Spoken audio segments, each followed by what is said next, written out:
আসসালামু আলাইকুম। এচএন বাংলা সংবাদে সবাইকে স্বাগত জানাচ্ছি আমি নাইম ফাথুম মুবিন। শুরুতে বিআরবি কেবলস সংবাদ শিরোনাম।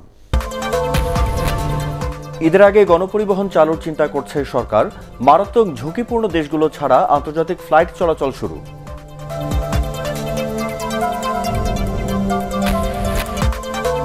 করোনায় দেশে আরও ৬০ জনের মৃত্যু। লকডাউনের পর 10টি স্বাস্থ্যবিধি না মানলে সংক্রমণ ভয়াবহ আকার নিতে পারে আশঙ্কা বিশেষজ্ঞদের।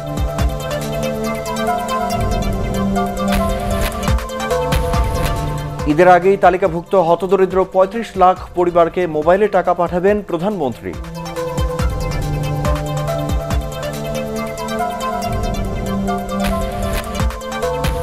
এবং পালিত হচ্ছে মহান মে দিবস। জীবন জীবিকার সুরক্ষায় বিশেষ উদ্যোগ নেওয়ার দাবি শ্রমিক সংগঠনগুলোর।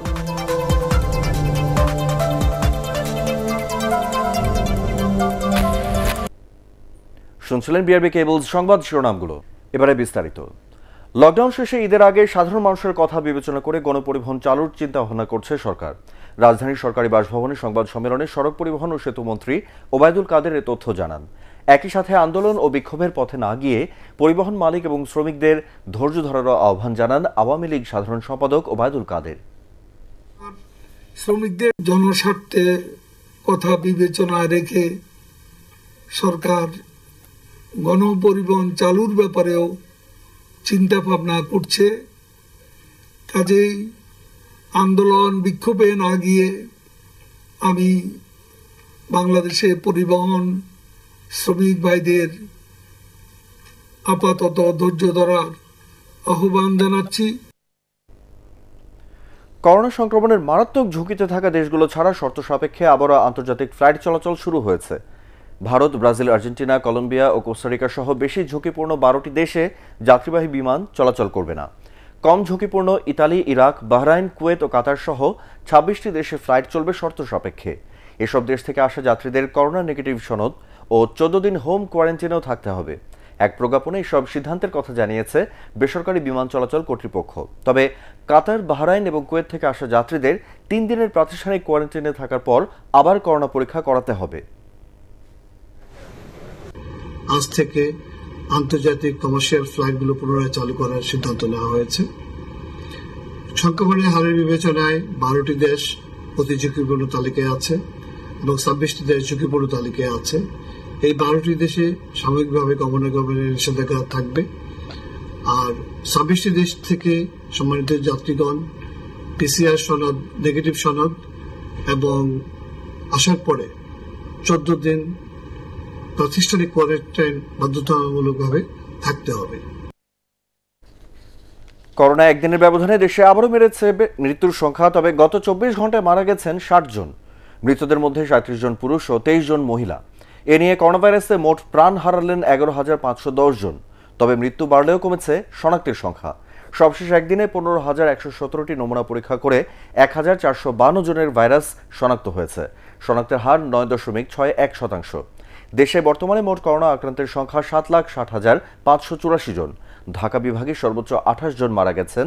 নতুন করে সুস্থ হয়েছেন 3,245 জন। স্বাস্থ্য অধিদপ্তরের সংবাদ বিজ্ঞপ্তিতে এসব তথ্য জানানো হয়। লকডাউনের পর 10টি স্বাস্থ্যবিধি না মানলে করোনা সংক্রমণ আবারও ভয়াবহ আকার নিতে পারে বলে আশঙ্কা ব্যক্ত করেছেন বিশেষজ্ঞরা। সবসময় সবখানে শতভাগ মাস্ক পরা বাধ্যতামূলক করতে কঠোর পদক্ষেপ চেয়েছেন কোভিড-19 সংক্রান্ত জাতীয় কারিগরি পরামর্শ কমিটির সভাপতি মোহাম্মদ শহীদুল্লাহ। আর তা না হলে আবারও লকডাউনের সুপারিশ করেছেন তিনি। ইমদাদুল্লাহ বাবুর রিপোর্ট। পড়শি ভারতে করোনা সংক্রমণের ঊর্ধ্বগতির মধ্যেও খানিক স্বস্তিতে বাংলাদেশ। সরকারি হিসেবে সপ্তাহখানেক ধরে দেশে কমছে করোনায় আক্রান্ত ও মৃত্যু। ওয়ার্ল্ডোমিটারের তথ্যমতে ভারতে করোনা সংক্রমণ ও মৃত্যুর ভয়াবহতা ছড়িয়েছে আশপাশের নেপাল, শ্রীলঙ্কা ও পাকিস্তানেও। এপ্রিলের শুরু থেকেই সর্বাত্মক লকডাউন সহ বেশ কিছু কঠোর বিধিনিষেধ দেয়ায় বাংলাদেশের পরিস্থিতি ভালো হচ্ছে বলে মনে করছেন বিশেষজ্ঞরা। যে পরিমাপে আমরা মাপি না কেন এই লকডাউনটাকে, ঢেলে ঢালা বলি অথবা যাই বলি না কেন, কিন্তু তার একটা সুফল কিন্তু পাওয়া গেছে। সেই সুফলটা হিসেবে আজকে আমরা দেখছি যে সংক্রমণটা 3,000-এর নিচে নেমে 2,000-এর একটু উপরে আছে। যেটি ছিল 23.5%, সেটা নেমে এখন 2-1 দিন 10-এর নিচেও গেছে একদিন। এই অবস্থায় 5 মে থেকে তুলে নেওয়া হতে পারে লকডাউন। এরপর কিভাবে স্বাভাবিক জীবনযাত্রা চালাতে হবে এ নিয়ে 10টি পরামর্শ দিয়েছে করোনা বিষয়ক জাতীয় পরামর্শক কমিটি।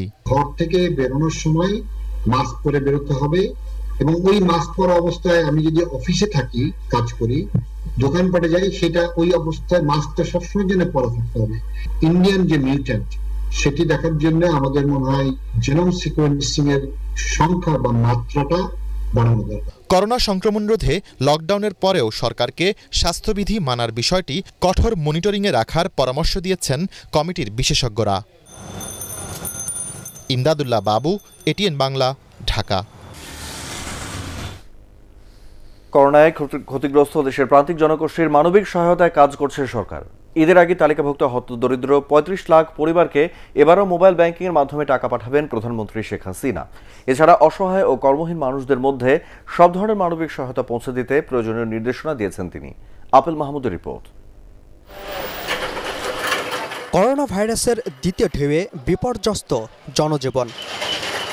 লকডাউনে সর্বত্র কঠোর সতর্কতা। করোনার ভয়াল থাবায় কৃষি, শিক্ষা, ব্যবসা বাণিজ্য, শিল্প প্রতিষ্ঠান সহ সব সেক্টরে অনিশ্চিত জীবনযাপন করছে দেশের মানুষ। এই অবস্থা থেকে উত্তরণে কর্মহীন মানুষের জীবন ও জীবিকা সংরক্ষণে সারা দেশে মানবিক সহায়তা কার্যক্রম শুরু করেছে সরকার। করোনায় ক্ষতিগ্রস্ত ৩৬,৫০,০০০ পরিবারকে ২,৫০০ টাকা করে দেওয়ার উদ্যোগ নিয়েছে সরকার।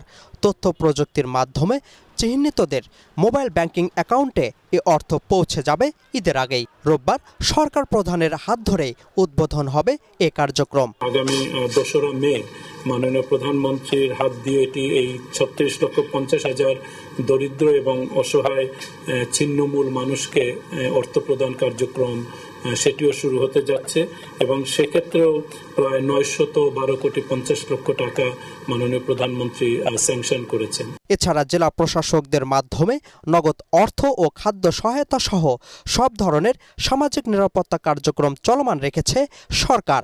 অসহায় যে কেউ ৩৩৩ নম্বরে ফোন দিলে স্থানীয় জেলা প্রশাসনের মাধ্যমে পৌঁছে দেওয়া হচ্ছে খাদ্য সামগ্রী। রিক্সা চালক, ভ্যান চালক, মোটর শ্রমিক, তারপর হিজড়া, নরসুন্দর বা বেদে, ভিক্ষুক, এই সকল শ্রেণী পেশার মানুষকেই মাননীয় প্রধানমন্ত্রীর নির্দেশ অনুযায়ী ত্রাণ প্রদান করা হচ্ছে। মাননীয় প্রধানমন্ত্রী আবার তার ত্রাণ তহবিল থেকে জেলা প্রশাসকদের অনুকূলে আরো 10,50,00,000 টাকা দিয়েছেন। দুস্থ যাদেরকে জেলা প্রশাসন মনে করবেন যে তাদেরকে দ্রুত সহায়তা দেওয়া দরকার, সেই জন্য মাননীয় প্রধানমন্ত্রী এই অর্থ বরাদ্দ করেছেন। করোনার কারণে কর্মহীন মানুষের কাছে মানবিক সহায়তা পৌঁছে দিতে নিয়মিত তদারকি করছেন প্রধানমন্ত্রী শেখ হাসিনা।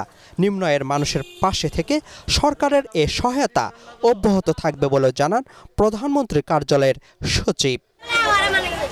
Apple Mahmud, ATN Bangla, Dhaka. লকডাউনের কঠোর বিধিনিষেধ মানুষকে মানাতে কোথাও তেমন তৎপরতা নেই আইন শৃঙ্খলা বাহিনীর। শুধু গণপরিবহন ছাড়া সবই চলছে ঢাকার পথে। আবার অনেকেই মাইক্রো এবং পিকআপ ভ্যানে ঢাকা ছাড়ছেন নানা অজুহাতে। নগরের মার্কেটগুলোতেও স্বাস্থ্যবিধিতে ভ্রুক্ষেপ নেই মানুষের। আদিন সজীবের রিপোর্ট। দেশে করোনার সংক্রমণ এখনও বেশি থাকায় চলছে সর্বাত্মক লকডাউন। কিন্তু সরকারের কঠোর নির্দেশনা মানতে অনীহার শেষ নেই মানুষের। লকডাউনের কারণে ঢাকায় জনসমাগম কিছুটা কম, তবে যারা বের হচ্ছেন তাদের অনেকের মুখে নেই মাস্ক, নেই শারীরিক দূরত্ব। এই লকডাউনের মধ্যেই ঢাকা ছেড়ে যাওয়া মানুষের সংখ্যাও কম নয়। এক গাবতলী দিয়েই প্রতিদিন রাজধানী ছাড়ে যাত্রী ভর্তি অন্তত 50 থেকে 60টা বাহন, যার বেশিরভাগই প্রাইভেট কার, পিকআপ ভ্যান। ভাড়া বেশি, প্লাস রোদ কষ্ট, বাচ্চা নিয়ে যাওয়া। 250টা প্রাইভেট ভরে প্রতিদিনই যায়। মানিকগঞ্জ। জি, কিভাবে যাবেন? এখান থেকে এই ব্রিজ পার হয়ে অটোতে যাব হেমায়তপুর, ওইখান থেকে সিএনজি নিয়ে যেতে হবে। এসব চলছে পুলিশের চোখের সামনে, তবে পুলিশের দাবি জরুরি প্রয়োজন ছাড়া ঢাকা থেকে বের হতে বাধা দিচ্ছেন তারা। এই যে সিএনজিগুলো, তারপরে প্রাইভেট কারগুলো নিয়ে যাচ্ছে লোকজন কন্ট্যাক্টে। না, এরকম তো আমরা পাইতেছি না, আমরা তো চেক করতেছি, প্রত্যেকটা গাড়ি দেখতেছি। ঢাকার মার্কেটগুলোতেও ভিড় লেগেই থাকে। ঈদের কেনাকাটায় ব্যস্ত মানুষ, তবে অনেকেই মানেন না স্বাস্থ্যবিধি। এখানেও এসব দেখার কেউ নেই। সবকিছু খোলা, তাই তাহলে আমরা তো বাইরে বেরোতে হবে, আমাদের দরকার প্রয়োজন আছে না। মানতেছি, মানবো না কেন, যেটা নিয়ম আছে মানবো, গরম লাগতেছে পকেটে রাখছি। অনেকেই মনে করেন স্বাস্থ্যবিধি মানাতে মানুষকে বাধ্য করাতে আইন শৃঙ্খলা বাহিনীর তৎপরতা আরও বাড়াতে হবে। কঠোর বা সর্বাত্মক লকডাউন আসলে কতটুকু কঠোর হয়েছে তা নিয়ে প্রশ্ন উঠতেই পারে। তবে লকডাউনের কারণে দেশের করোনা পরিস্থিতির যে উন্নতি হয়েছে সেটা স্বাস্থ্য অধিদপ্তরের পরিসংখ্যানেই স্পষ্ট। স্বাস্থ্য বিশেষজ্ঞরা বলছেন যদি এখন জনসমাগম এড়ানো না যায় তাহলে ভারতের মতো মহা দুর্যোগ হতে পারে বাংলাদেশেও। অদ্দিন সজীব, এটিএন বাংলা, ঢাকা। এবার আর অটো পাস দেওয়া হবে না এসএসসি ও এইচএসসির পরীক্ষার্থীদের। একথা জানিয়ে ঢাকা শিক্ষা বোর্ডের সচিব তপন কুমার সরকার বলেছেন, যখনই শিক্ষা প্রতিষ্ঠান খুলুক সংক্ষিপ্ত সিলেবাসে পরীক্ষা নেওয়া হবে। তবে করোনা পরিস্থিতি কিছুটা নিয়ন্ত্রণে আসলে এসএসসি ও এইচএসসির পরীক্ষার্থীদের অগ্রাধিকার ভিত্তিতে ক্লাস শুরুর পরামর্শ দিয়েছেন শিক্ষা গবেষকরা। আরও জানাচ্ছেন মাহবুব কবির চপল। 2020 সাল ছিল অটো পাসের বছর। ধারণা করা হয়েছিল 21 সালে পরিস্থিতি স্বাভাবিক হবে, কিন্তু করোনা আবারও অনিশ্চয়তায় ফেলে দিয়েছে শিক্ষার্থীদের। বিশেষ করে এসএসসি ও এইচএসসির 40 লাখ পরীক্ষার্থীর উদ্বেগ কিছুটা বেশি। চলতি বছর ফেব্রুয়ারি ও এপ্রিলে এ দুটি পরীক্ষা শুরু হবার কথা ছিল। তবে শিক্ষা বোর্ড জানিয়েছে স্কুল কলেজ বন্ধ থাকলেও পরীক্ষার প্রস্তুতি অনেকটাই এগিয়েছে। সংক্ষিপ্ত সিলেবাসের আলোকে আমাদের পরীক্ষা নেওয়ার সমস্ত প্রস্তুতি আমরা প্রায় সম্পূর্ণ করে ফেলেছি। প্রশ্নপত্র প্রণয়ন হয়েছে, মডারেশন হয়েছে এবং আমাদের প্রশ্নপত্র মুদ্রণ হচ্ছে। যখন এই শিক্ষা প্রতিষ্ঠান চালু হবে তখন থেকে 60 কর্মদিবসের ক্লাস নিয়ে আমাদের এসএসসি পরীক্ষাটি সম্পন্ন হবে এবং 85 কর্মদিবসের শ্রেণী কার্যক্রম করে আমরা উচ্চ মাধ্যমিক পরীক্ষাটি সম্পন্ন করব। গত বছর অটো পাস দেয়া হলেও এবার তেমন কিছু করা হবে না বলে জানান এই কর্মকর্তা। গত বছর উচ্চ মাধ্যমিক 2020-এর যারা পরীক্ষার্থী ছিল তাদের বিষয়টি ছিল, তাদের প্রেক্ষাপট ছিল একটু ভিন্ন। তারা 2 বছর ক্লাস করেছে, তারা টেস্ট পরীক্ষা দিয়েছে, আর এই বছরের প্রেক্ষাপট একটু ভিন্ন। সেক্ষেত্রে আমাদের যেহেতু সংক্ষিপ্ত সিলেবাস দেওয়া হয়েছে, সেই সংক্ষিপ্ত সিলেবাসের আলোকেই আমরা তাদের পরীক্ষাটি নেব বলে আমরা আশা করছি। তবে করোনা কিছুটা নিয়ন্ত্রণে এলে এসএসসি ও এইচএসসির পরীক্ষার্থীদের বিশেষভাবে ক্লাস নেওয়ার পরামর্শ শিক্ষা গবেষক মোহাম্মদ আলী জিন্নার। যদি আমরা করোনা পরিস্থিতির একটি স্বাভাবিক অবস্থা দেখি তাহলে বিবেচনা করা দরকার, বিশেষ করে দুটো পাবলিক পরীক্ষায় যারা অবতীর্ণ হবেন তাদেরকে অগ্রাধিকার ভিত্তিতে শিক্ষা প্রতিষ্ঠানে এনে অন্তত এক বেঞ্চে একজন করে বসিয়ে তাদেরকে যে সংক্ষিপ্ত সিলেবাসটি দেওয়া হয়েছে সেই সিলেবাসের উপরে পুনঃ পর্যালোচনা করে শিক্ষার্থীদের সমস্যাগুলো সলভ করে দেওয়া। পরীক্ষা নিয়ে গুজবে কান না দিতে শিক্ষার্থীদের প্রতি আহ্বান জানিয়েছে শিক্ষা বোর্ডগুলো। মাহবুব কবির চপল, এটিএন বাংলা, ঢাকা। নানা কর্মসূচির মধ্য দিয়ে পালিত হচ্ছে মহান মে দিবস। করোনা আর লকডাউনের মধ্যেও বিভিন্ন কর্মসূচির মাধ্যমে দিবসটি পালন করেছে শ্রমিক সংগঠনগুলো। মহামারীতে চাকরি হারিয়ে জীবন জীবিকার নিশ্চয়তার দাবি জানিয়েছেন শ্রমিকরা। এজন্য মালিক, শ্রমিক এবং দাতা সংস্থাগুলোর সমন্বয়ে কমিটি গঠনেরও সুপারিশ করেছেন শ্রমিক নেতারা। একরামুল হক সাহেমের রিপোর্ট। করোনা মহামারীর মধ্যেও অধিকার আদায়ে মাঠে নামেন শ্রমিকরা। জাতীয় প্রেস ক্লাব, পল্টন ও দৈনিক বাংলা মোড়ে বিভিন্ন সংগঠনের ব্যানারে র্যালি, মানববন্ধন ও সভা সমাবেশ অনুষ্ঠিত হয়।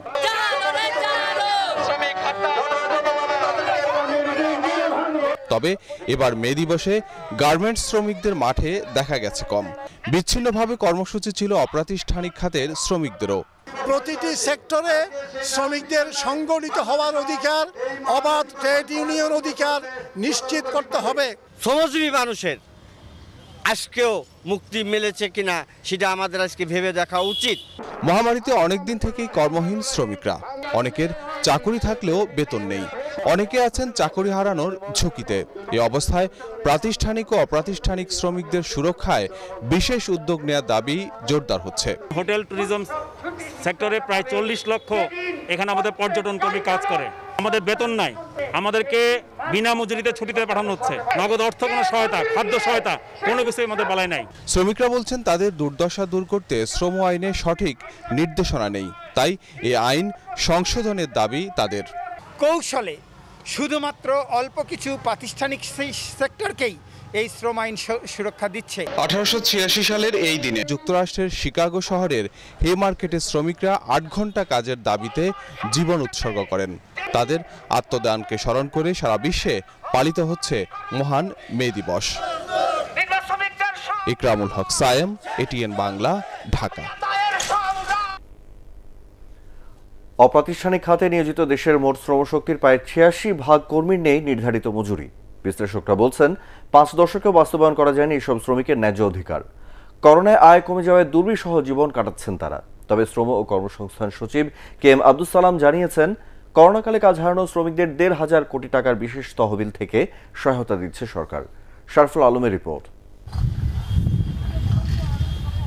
দেশের বেশিরভাগ শ্রমিক কাজ করেন অপ্রাতিষ্ঠানিক খাতে। মোট জনশক্তির 86% জড়িত এই খাতে। তাদের শ্রমেই এগিয়ে যাচ্ছে দেশের অবকাঠামো সহ অর্থনৈতিক উন্নয়ন কর্মকাণ্ড। অথচ নিয়োগপত্র ও ট্রেড ইউনিয়ন না থাকা, দৈনিক ভিত্তিতে কাজ করায় এই খাতে ঝুঁকি ও নিরাপত্তাহীনতা বাড়ছে। বঞ্চিত হচ্ছে জাতীয় আয়ও। পুরুষ মনে করেন যে 600-700 টাকা কামাই করে, আমি মনে করি রেট একটাই, আমরা তো টাকার হাতে দৌড়ে পারি না। আমাদের কেউ দেখে না, আমরা যে নিজে করে নিজে খাই। সরকার যারা দেয় তারা পায়, আমরা তো পাই না। মজুরি বোর্ডের তথ্য অনুযায়ী পোশাক শিল্প সহ 42টি খাতে ন্যূনতম মজুরি নির্ধারিত আছে। কিন্তু নির্মাণ শ্রমিক, দিনমজুর, রিক্সা চালক, কৃষিখাত, জেলে সহ অনেক শ্রমিকের কাজের প্রাতিষ্ঠানিক স্বীকৃতি নেই মজুরি কাঠামো।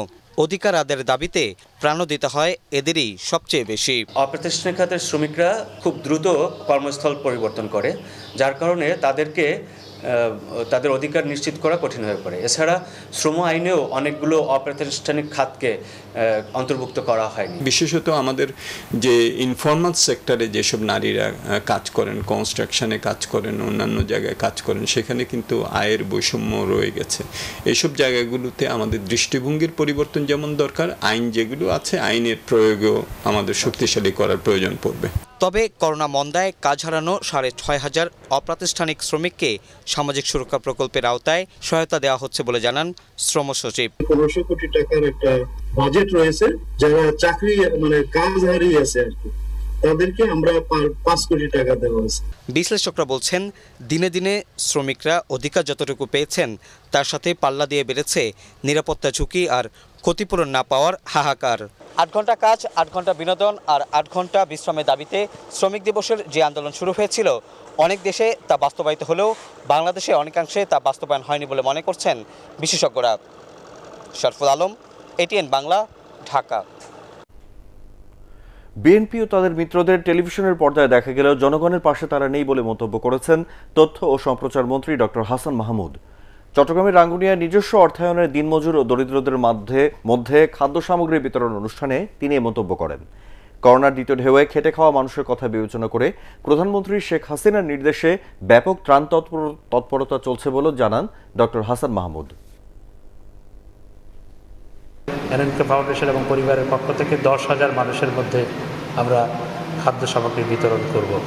যদি প্রয়োজন হয় তাহলে আমরা আরও সাহায্য খাদ্য সামগ্রী বিতরণ করব। এছাড়া সরকারের পক্ষ থেকে মাননীয় প্রধানমন্ত্রীর তরফ থেকে পৌরসভা এবং প্রত্যেক ইউনিয়নের জন্য কিছু বরাদ্দ এসছে। আমরা সিদ্ধান্ত গ্রহণ করেছি যে সেগুলো আমরা খাদ্য সামগ্রী কিনে সেগুলো আমরা জনগণের মধ্যে বিতরণ করব। করোনা মহামারীতে ক্ষতিগ্রস্ত শ্রমিকদের জন্য রেশনিং ব্যবস্থা চালু ও ন্যায্য মূল্যে নিত্যপণ্য কেনার সুযোগ করে দিতে সরকারের প্রতি দাবি জানিয়েছেন বিএনপির স্থায়ী কমিটির সদস্য নজরুল ইসলাম খান। মহান মে দিবস উপলক্ষে জাতীয় প্রেসক্লাবের সামনে আয়োজিত সমাবেশে তিনি এ দাবি জানান। এ সময় করোনা আক্রান্ত শ্রমিকদের সুচিকিৎসা নিশ্চিত করা ও কোভিডে প্রাণ হারানোদের ক্ষতিপূরণ দেওয়ারও দাবি জানানো হয়। সমাবেশে বিএনপি চেয়ারপারসন বেগম খালেদা জিয়ার পরিপূর্ণ মুক্তির দাবি জানান নজরুল ইসলাম খান। যে লক্ষ লক্ষ মানুষ এই করোনা কালে গত 1-1.5 বছরে তারা কর্মহীন হয়েছেন, তাদের জীবন এবং জীবিকার জন্য কোনো ব্যবস্থা হয় নাই। ঈদের সময় 2,500 টাকা কাউকে দেওয়া কিংবা কখনো কখনো কিছু সাহায্য, এটা যথেষ্ট নয়। শ্রমজীবী মানুষের জন্য রেশনিং এবং ন্যায্য মূল্যের দোকান করা উচিত। ভারতীয় প্রধানমন্ত্রী নরেন্দ্র মোদীর ঢাকা সফরের সময় ব্রাহ্মণবাড়িয়ায় নাশকতার অভিযোগে হেফাজত ইসলামের নেতা জুনায়েদ আল কাশেমিকে গ্রেপ্তার করেছে সিআইডি। সহিংসতার ঘটনায় দায়ের হওয়া মামলার প্রেক্ষিতে সিআইডির একটি টিম তাকে ব্রাহ্মণবাড়িয়া থেকে গ্রেপ্তার করে। জিজ্ঞাসাবাদের জন্য তাকে রাজধানীর মালিবাগে সিআইডির প্রধান কার্যালয়ে আনা হয়েছে বলে জানা গেছে। করোনা ভাইরাস থেকে সবাইকে সচেতন থাকার আহ্বান জানিয়েছেন গাজীপুর সিটি কর্পোরেশনের মেয়র জাহাঙ্গীর আলম। মহান মে দিবস উপলক্ষে গাজীপুরে পেশাজীবী সমন্বয় পরিষদ আয়োজিত আলোচনা সভা ও ইফতার মাহফিলে তিনি এই আহ্বান জানান। এ সময় তিনি আরও বলেন, সবাই সচেতন থাকলেই আমাদের পরিবার ও দেশ সুরক্ষিত থাকবে।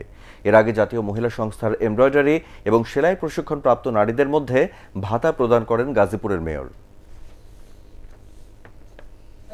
স্বাস্থ্যবিধি মেনে চলবেন।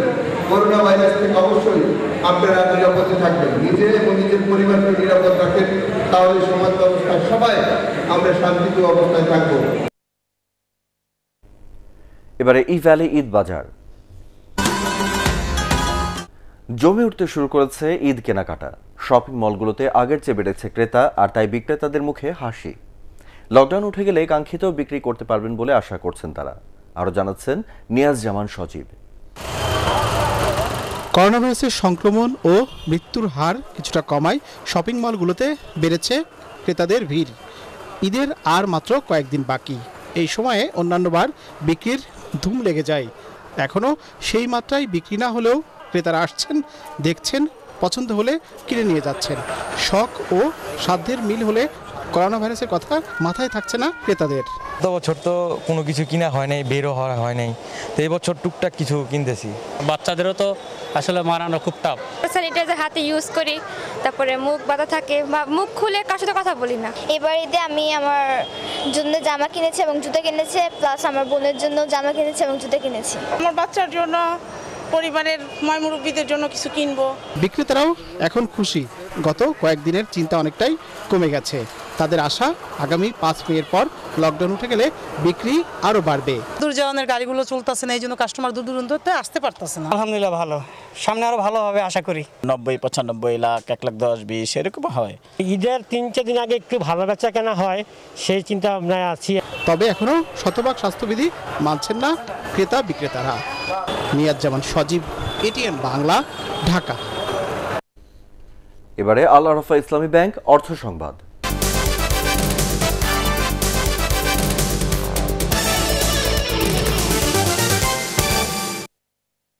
পবিত্র ঈদ উল ফিতর উপলক্ষে করোনায় ক্ষতিগ্রস্ত পরিবারের মধ্যে অর্থ সহায়তা প্রদান করেছেন ঢাকা 2 আসনের সংসদ সদস্য কামরুল ইসলাম। রাজধানীর কামরাঙ্গীরচর থানার 55, 56 ও 57 নম্বর ওয়ার্ডে পৃথকভাবে ভার্চুয়ালি এই অর্থ বিতরণ কর্মসূচির উদ্বোধন করেন তিনি। এ সময় দুস্থ ও অসহায় মানুষদের মধ্যে 3000 টাকা করে দেয়া হয়। স্থানীয় কাউন্সিলর মোহাম্মদ হোসেন, কামরাঙ্গীরচর থানা আওয়ামী লীগ সভাপতি আবুল হোসেন এ সময় উপস্থিত ছিলেন। এবারে আন্তর্জাতিক সংবাদ।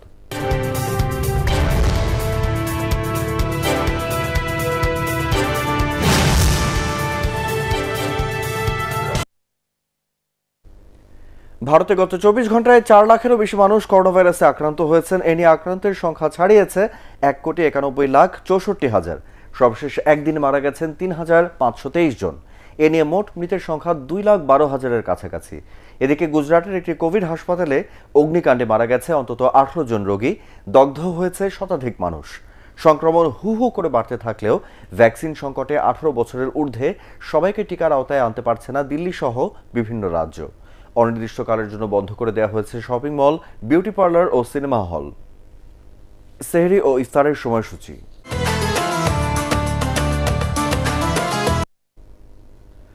ঢাকা ও আশপাশের এলাকায় আজ সেহরির শেষ সময় রাত 4টা 4 মিনিট, রাজশাহীতে 4টা 9 মিনিট, সিলেটে 3টা 57 মিনিট, চট্টগ্রামে 4টা 2 মিনিট, খুলনায় 4টা 9 মিনিট, বরিশালে 4টা 6 মিনিট, রংপুরে 4টা 5 মিনিট এবং ময়মনসিংহে সেহরির শেষ সময় রাত 4টা 1 মিনিটে। আগামীকাল ঢাকায় ইফতার সন্ধ্যায় 6টা 31 মিনিটে, রাজশাহীতে 6টা 39 মিনিটে, চট্টগ্রামে 6টা 24 মিনিট, সিলেটে 6টা 27 মিনিট, খুলনায় 6টা 34 মিনিট, বরিশালে 6টা 30 মিনিট, রংপুরে 6টা 39 মিনিট এবং ময়মনসিংহে ইফতার সন্ধ্যা 6টা 33 মিনিটে। এবারে পার্টেক্স খেলার খবর।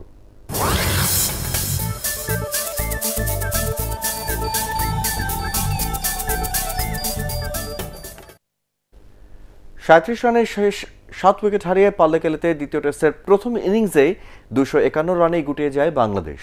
এরপর সফরকারীদের ফলো অন না করে দ্বিতীয় ইনিংসে ব্যাট করা শ্রীলঙ্কার সংগ্রহ 2 উইকেটে 15 রান। এতে তৃতীয় দিন শেষে 259 রানের লিড নিয়েছে লঙ্কানরা। এর আগে 7 উইকেটে 493 রানের প্রথম ইনিংস ঘোষণা করে শ্রীলঙ্কা। রিপোর্ট করছেন এস এম আশরাফ। 23 বছরের এক অভিষিক্ত স্পিনারের ঘূর্ণিতে দুমড়ে মুচড়ে গেল বাংলাদেশের ব্যাটিং। মাত্র 37 রানে শেষ 7 উইকেট হারিয়ে টাইগাররা যেন আরও একবার দেখালেন তাদের ব্যাটিংয়ের পক্ষে বাজি ধরা যায় না। Yes, I am satisfied with that. My decision to the giant screen is out. শেষ সেশনে 6 উইকেট হাতে রেখে ফলো অন এড়াতে সফরকারীদের প্রয়োজন ছিল 80 রান। স্পিনিং উইকেটে টিকে থাকার সেই পরীক্ষাতেও ব্যর্থ 8 রান করা লিটন দাস, 49 রানে আউট হওয়া মুমিনুল হক। দলের 224-এ ষষ্ঠ উইকেট হারায় টাইগাররা। অথচ প্রথম সেশনে তামিম ইকবাল আর সাইফ হাসানের 98 রানের জুটিতে বড় স্কোরেরই ইঙ্গিত ছিল। টানা 3 ইনিংসে হাফ সেঞ্চুরি তুলে শতকের সম্ভাবনা তৈরি করেন তামিম। কিন্তু সিরিজে দ্বিতীয়বারের মতো 90-এর ঘরে আউট বাংলাদেশের ওপেনার। আর দ্বিতীয়বারের মতো 0 রানের তিক্ত স্বাদ নেন নাজমুল হোসেন শান্ত। তাদের ব্যর্থতায় 92 রানে 6 উইকেট নিয়ে অভিষেকেই শ্রীলঙ্কার সেরা বোলিং ফিগারের কীর্তি প্রবীণ জয় বিক্রমার। 243 রানে এগিয়ে থেকে দ্বিতীয় ইনিংস শুরু করা শ্রীলঙ্কা দলের 14 রানে হারায় লাহিরু থ্রিমান্নেকে। 1 রানের মধ্যে ওসাদা ফার্নান্দোকে ফেরান Tajul Islam. S M Ashraf, ATN Bangla. শেষ করার আগে বিআরবি কেবল সংবাদ শিরোনামগুলো এক নজরে আরেকবার। ঈদের আগে গণপরিবহন চালুর চিন্তা করছে সরকার। মারাত্মক ঝুঁকিপূর্ণ দেশগুলো ছাড়া আন্তর্জাতিক ফ্লাইট চলাচল শুরু।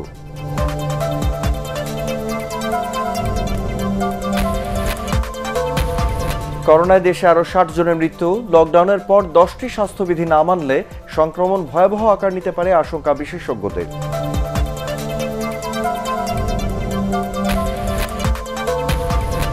ঈদের আগেই তালিকাভুক্ত হতদরিদ্র 35 লাখ পরিবারকে মোবাইলে টাকা পাঠাবেন প্রধানমন্ত্রী।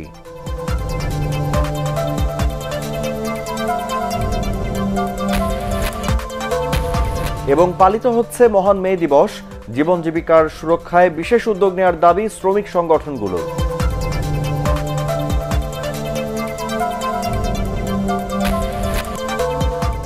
পরবর্তী সংবাদ দেখার আমন্ত্রণ জানিয়ে এখনকার মতো শেষ করছি। করোনা ভাইরাস থেকে নিজেকে সুরক্ষিত রাখতে মাস্ক পরুন, বারবার হাত পরিষ্কার করুন। এটিএন বাংলার সংবাদ ইউটিউবে দেখতে ব্রাউজ করুন youtube/ATN Bangla News।